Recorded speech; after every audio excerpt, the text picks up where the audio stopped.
Hi, this is my 8-week post-op video. So, as you guys already know, then I still have the pain from my leg, well, my hip going to my leg. So today I'm about to go see a doctor finally to see what's going on. So I already went to see a doctor about it. My doctor that did, well, not the one that did the surgery, but I guess the assistant to that doctor, and she gave me a steroid to take so that way we could see if that would help in any way, but it did not. And I've been going to physical therapy still, but my pain is still the same. It never changed. The only thing now different is that my skin surface level is very sensitive, so now it feels like I've been skinned.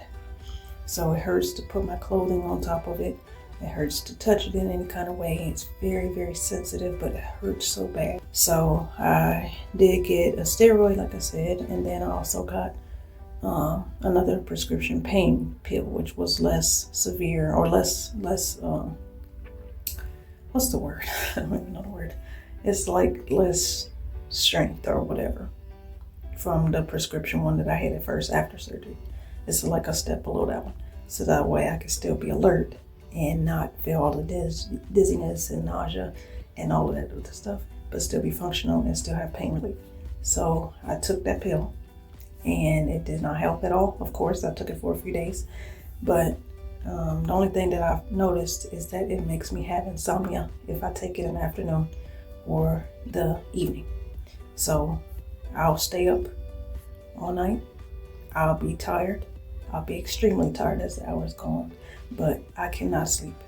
And so it may go on, like the last time it went on, it was over 24 hours for sure, but it was going into, I couldn't sleep until the next afternoon, like almost 3/4 o'clock. So I wake up normally at like 6 or 7 a.m. And then, of course, like I said, staying up for the 24 hours. On top of that, not going to sleep until 3 or 4. Well, closer to 4 because it's like 3:40. But that's the only thing I noticed with that pill. It doesn't really help me as far as taking away any pain. So I did say that I was using ice. I have a couple of ice packs in the freezer. One of them is like a wraparound, and then the other one's just like you just set it on there. But both of them now are not effective because my skin cannot take the ice being on it. And even though I don't put it on my plain skin, I put a level of clothing like my leggings, or I might put a towel in between me and the ice pack. It doesn't matter because any kind of pressure on my leg at all is extremely painful. Even with the ice, even with touching it, like running my hand over it or whatever, it's very, very sensitive. And it's kind of like when you touch the hair on your skin, like if you just were only to touch like the hair, you're not really even touching your skin. But it's that sensitive to where it burns and it hurts so bad. So I'm going in today to see what the doctor will say as far as what I could do. Because like I said, I have pain now. I had pain in 2 areas. Now it's spread to 5. And I have no relief for 6 weeks. And it's been so hard. And they just been like, kind of like, oh, we'll just try this and try that. I'm like, no, we need something right now. So hopefully I'll be able to get some help today. But I'll keep you guys updated and then we'll see how it goes. All right, thanks for watching. And then I forgot to say that you should always get a doctor's approval before driving. I know that now. The only reason that I drove is because on my papers that it said you may resume driving like after your first post-op visit, and mine was 2 weeks after my surgery. So I know now to not drive. But I don't have to have the surgery again, but still, I'm not going to try because I still have to have it on the other leg. But that one, they say you can move a lot faster, but I'm still not even about to take that chance. Just try to get your doctor's approval before you do it, because this set me back for 6 weeks to where now I have extreme pain in my hip and my leg. And I'm like, did the surgery even help? Because the pain is all the same and my restrictions are still the same. So I was supposed to get out the crutches 6 weeks. I'm still going to be using those crutches at 8 weeks because I can't really put pressure on my leg without it hurting extremely. So just always ask your doctor first, even though the paper says something else.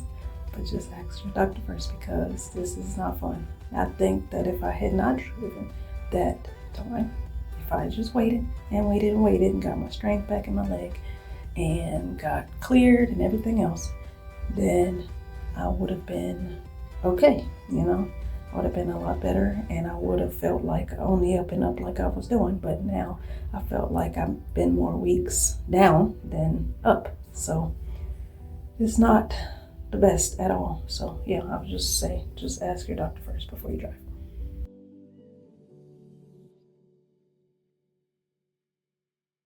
All right, so this is a follow-up from my visit earlier. Like I said, that this is my 8-week post-op video, and I went to go see my doctor today because I'm still having extreme pain in my hip and leg, and so I wanted to see like why that was, if that's not typical for a person in my situation with this type of surgery. So first off, my doctor told me that I can go ahead and stop wearing a hip brace, which actually, because I just saw a doctor 2 weeks ago, she told me to keep it in or keep it on, but this other doctor said to go ahead and take it off and let my leg be free.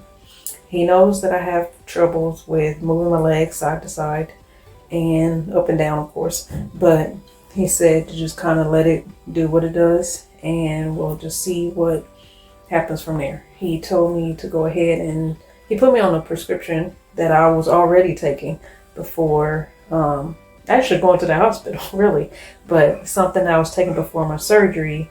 I'm supposed to go back to physical therapy and resume my protocol that I was on before I started doing this recovery post-op PT 2 weeks ago. Just go ahead and let it go, so that way I can go ahead and try to work the strength back up in my leg. So basically, he just undid everything that my last doctor just did 2 weeks ago. He said it is unusual for me to have pain. Obviously, still, it's not normal.